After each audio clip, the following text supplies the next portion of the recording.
Hi, my name is Afza and welcome to my YouTube channel.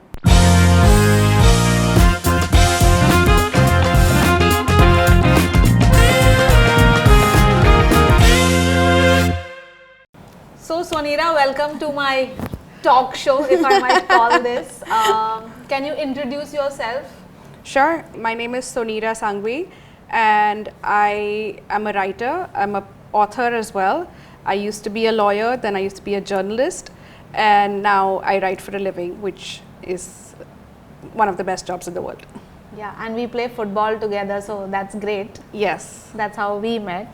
So, like to start it off, I wanted to ask you, like, what is your first happy memory about playing sports? Growing up, my dad was his school and college table tennis champion and carom champion, and he loves sports, he loves tennis. So he always sort of encouraged us to play sports, and he kept raving about how amazing it is to, you know, play sports. So I think growing up, I played sports mainly as a way to gain my dad's approval, yes. But it was fun, and I always enjoyed it.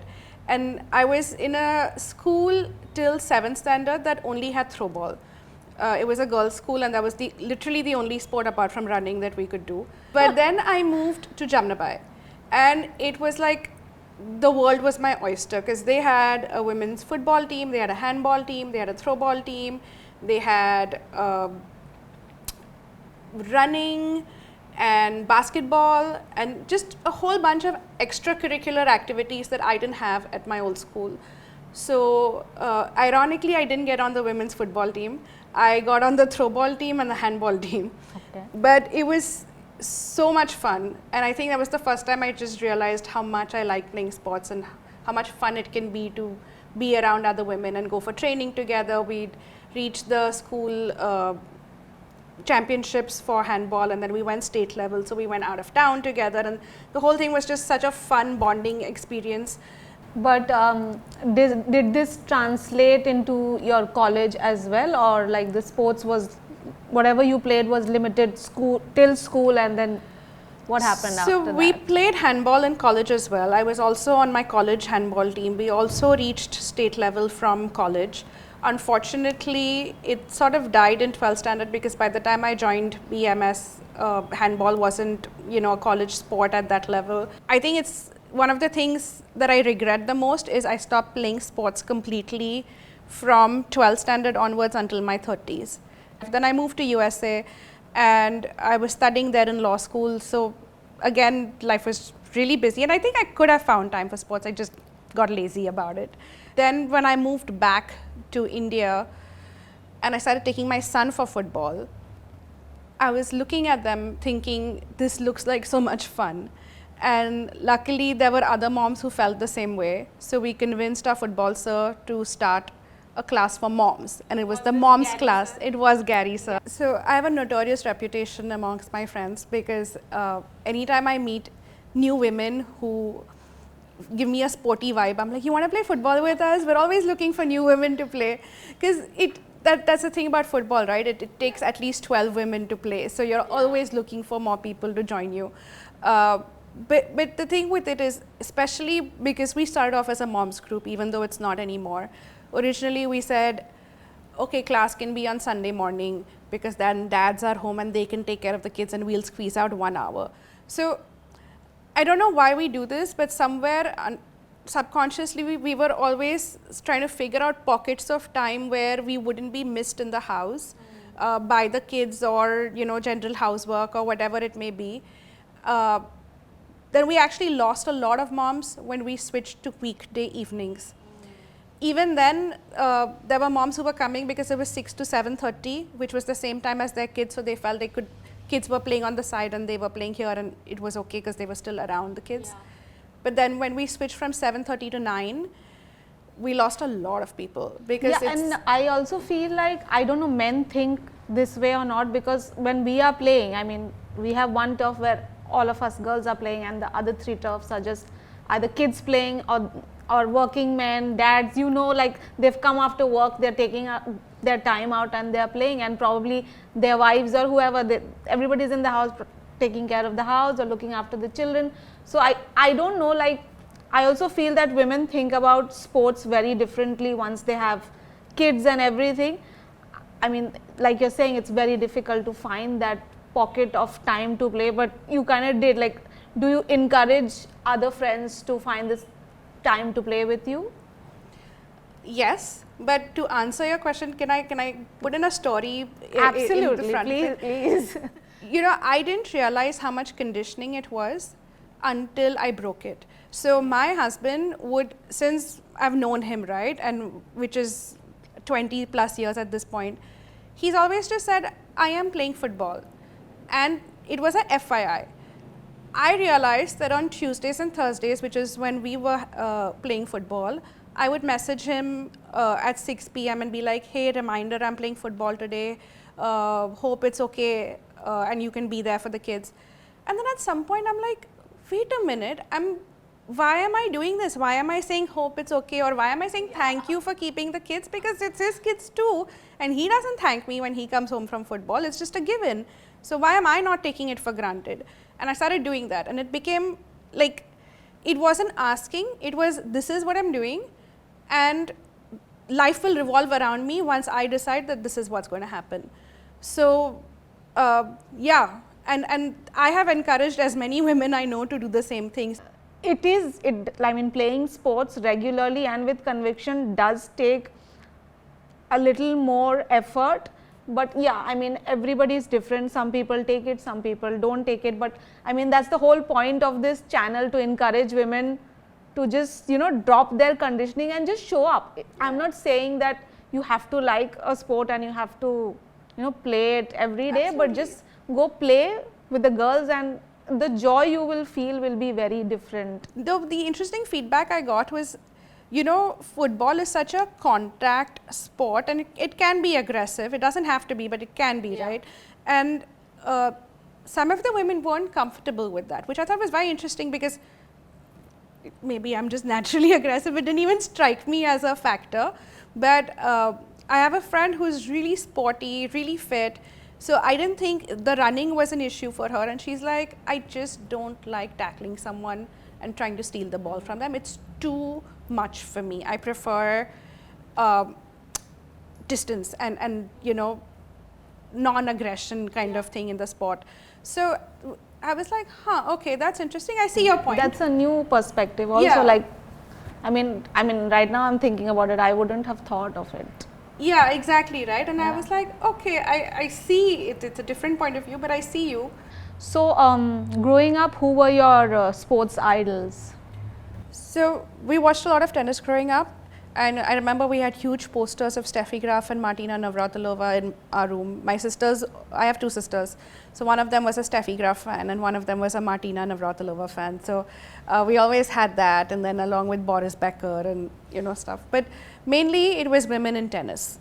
My daughter plays football, which I'm very excited about, because no, you know what I love about it is my son was, he's a very gentle, chill guy. So he was like that. He didn't like being aggressive and playing football and tackling for the ball. He just liked dribbling if he was alone.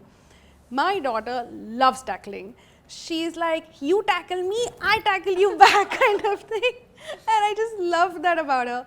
But I was thinking that, you know, if she gets into football, she will have so many women to look up to. Why do you think sports is still such an alien concept to women? I'm talking mostly about metropolitan cities. I'm not even talking about two-tier cities or villages. I mean, the conversation there is completely different. The infrastructure is different. But I still feel a lot of women in cities, metropolitan cities, don't take up sports, don't get encouraged to do so. Both married, unmarried, you know, after school people just kind of leave it. Do you have any take on that? So, and this is purely in my experience, right? Like, and which is a very, very, very, very microscopic point of view. But all the women I know who are moms go for classes when their kids are in school. And they prefer a class type setup where you can go in and out and, you're done. I think any sport requires far more effort, right? Because you have to plan around it, you find someone else to play with, then you're dependent on that person showing up at that time to play and stuff like that. So a lot of women I know prefer their Zumba class, yoga class, and really fit, really active women, but they will do, you know, very selected class level stuff. The other thing is, I feel like not necessarily moms, but women who work, who are my friends, prefer classes in the morning, so it's done in the day and they don't want to deal with something later on at night. But even in the morning one, all of them do boot camp, they'll do running, they'll do fitness on the beach. Again, solo sports or not dependent on other people showing up kind of stuff. Women imagine themselves how they look while doing anything. Do you think that translates into sports as well? I remember my daughter's born in July and we started the batch in October, as soon as the doctor said, you know, okay, you can resume activities and stuff. And you can imagine 3 months after giving birth what a body. I can't imagine. Okay, but you know, 3 months after birth, your body does not look or feel good, is all I'm saying. And I think I would have been really, really conscious if I had to play with the women I play with right now. I think at 36, 3 months after giving a baby, I don't think I would have played with them. I say this now with a lot of confidence that I could play what I played, and of course, obviously I've improved from that level, but because it was a bunch of other moms and I didn't feel judged. And I think the other thing that I really like about football is what a great equalizer it is. You have no idea what anyone does. You have no idea where they live. You know, we have people coming from Bandra to Borivali. There's no local aspect to it. There's no socio-economic aspect to it. There's no age aspect to it. So I think that also, to me, that's one of my favorite things about it, is it just brings people together. In fact, one of the other favorite things I like is so many of the girls we play football with are really into Garba. Oh. Yeah, so I don't know if you know this, but No, I didn't know. a lot of them are really into Garba. So they'll put up videos of them doing Garba, like around Navratri. They'll not come for class because they've gone for Garba nights. And it's just, I love it. Like, I love that there is space to be sporty and traditional and cultural and dancey. Like, it doesn't have to be. It doesn't have to be like one definition of, you know, a person who plays sports. You can be so many things. Absolutely. And in fact, I think that's the advantage of being women, right? But do you think, like, when we are playing sports and women get injured, like, they are treated differently by their friends and family members as compared to the guys who play regularly and get injured? For them, it's their norm. Do you think it's a norm amongst women who play? I think definitely there's a difference in reaction. You know, if my husband says, oh, I got injured while playing football, people will be like, oh yeah, guys, yeah, you know, like it's just sort of like accepted.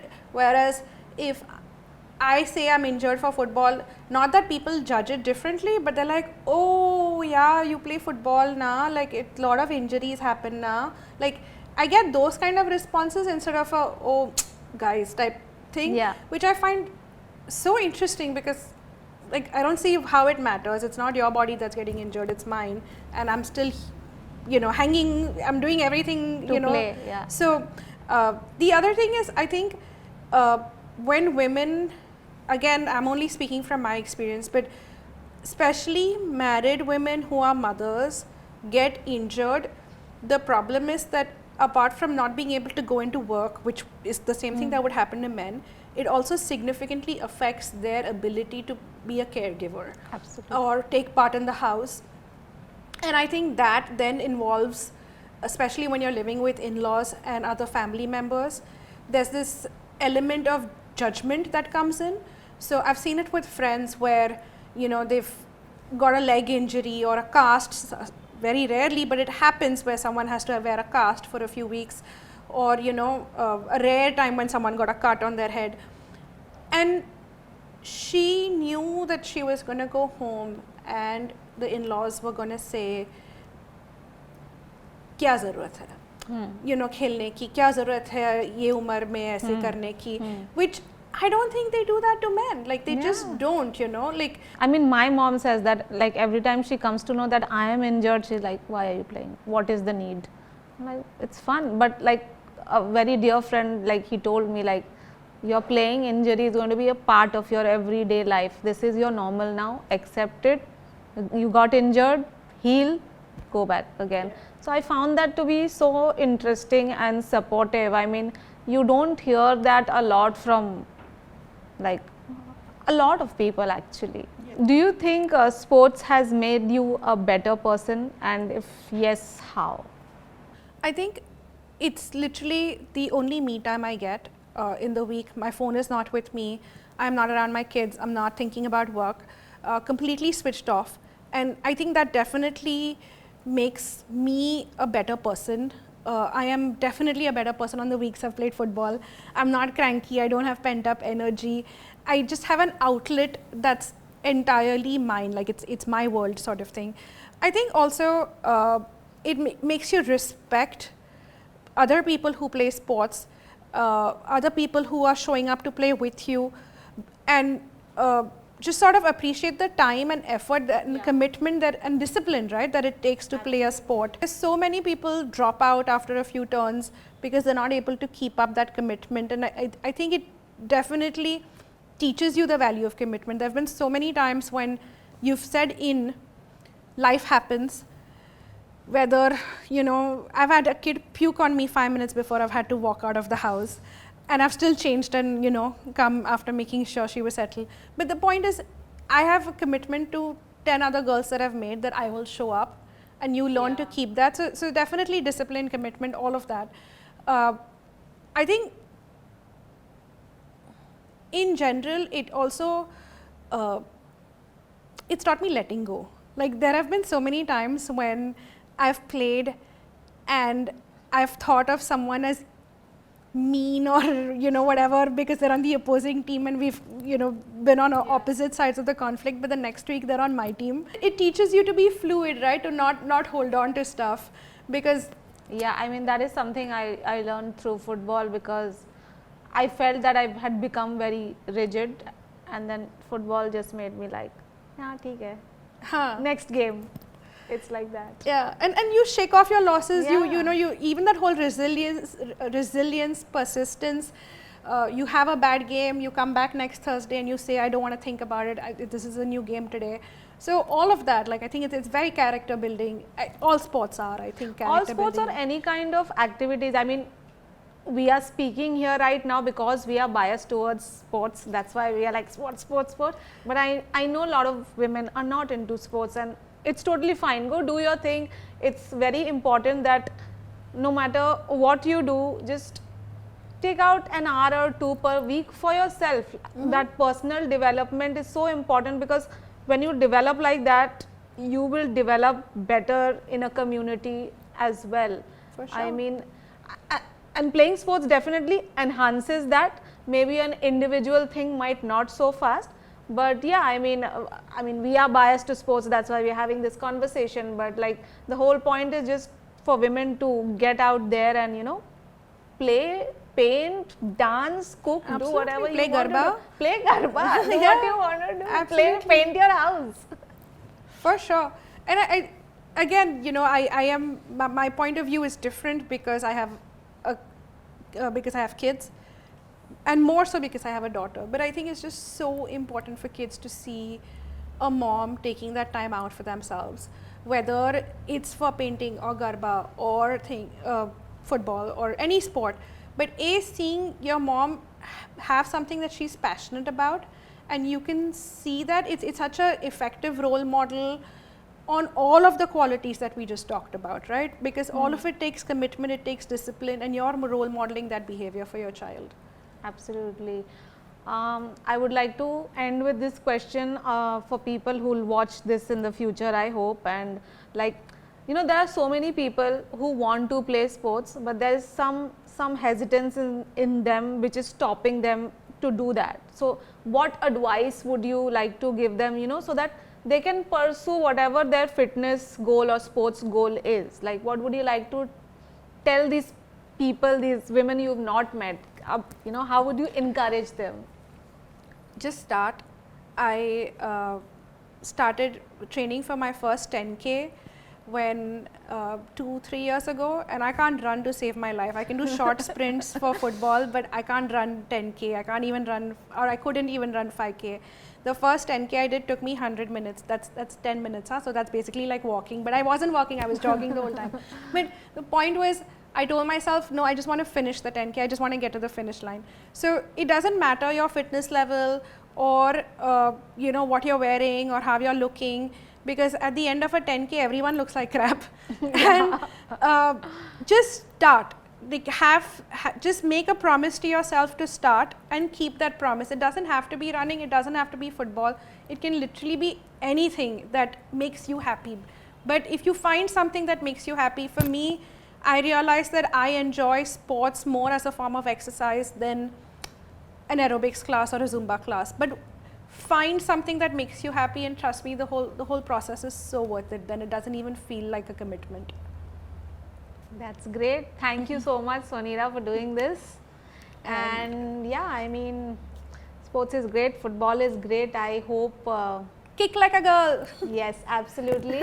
And yeah, people watch this and they get inspired. I mean, I would like to end on that. Yeah. Yeah. Congratulations on your show. Thank you so much. Thank you so much for having me.